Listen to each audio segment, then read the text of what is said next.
दुनिया के कुल कार्बन उत्सर्जन का लगभग 3% एविएशन उद्योग से आता है और आने वाले दशकों में ये क्षेत्र और बड़ा होने वाला है।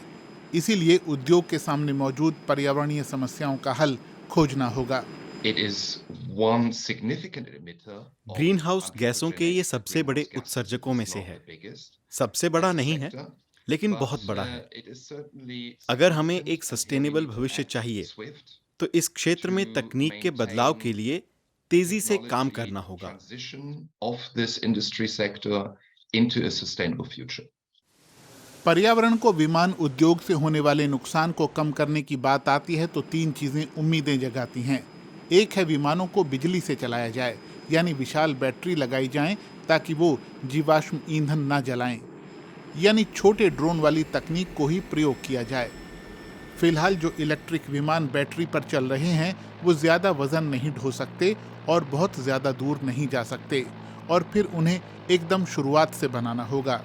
फिर केरोसिन से चलने वाले उन दसियों हजार विमानों का क्या होगा जो अभी चल रहे हैं। इसलिए ये विकल्प अभी कम दूरी की उड़ानों में प्रयोग के लिए हो सकता है, वो भी लंबी अवधि में, यानी फौरन नहीं। उसके बाद एक विचार है कि विमानों को जेट फ्यूल की बजाय हाइड्रोजन से उड़ाया जाए, या तो हाइड्रोजन को सीधे जलाया जाए या फिर उससे फ्यूल सेल बनाए जाएं। लेकिन वहाँ मात्रा एक बड़ी दिक्कत है। विमान को ईंधन देने के लिए हाइड्रोजन की ऊर्जा तब मिलेगी जब उसे ठंडा और द्रवित किया जाए। गैस को संभालना थोड़ा खतरनाक है, और फिर एयरपोर्टों को भी अपना पूरा ईंधन ढांचा बदलना होगा, यानी ये भी दूर की कौड़ी है। इसीलिए तीसरे विकल्प में लोगों की दिलचस्पी सबसे ज्यादा है, और वो है लिक्विड सिंथेटिक या बायोफ्यूल। इस ईंधन को पौधों से या पर्यावरण में पहले से मौजूद कार्बन डाइऑक्साइड से बनाया जाता है। अहम बात है कि इस ईंधन को मौजूदा ईंधन की तरह ही ट्रांसपोर्ट किया जा सकता है, स्टोर किया जा सकता है और पंप किया जा सकता है। लेकिन इस ईंधन को बड़े पैमाने पर उपलब्ध कराने में वक्त लगेगा।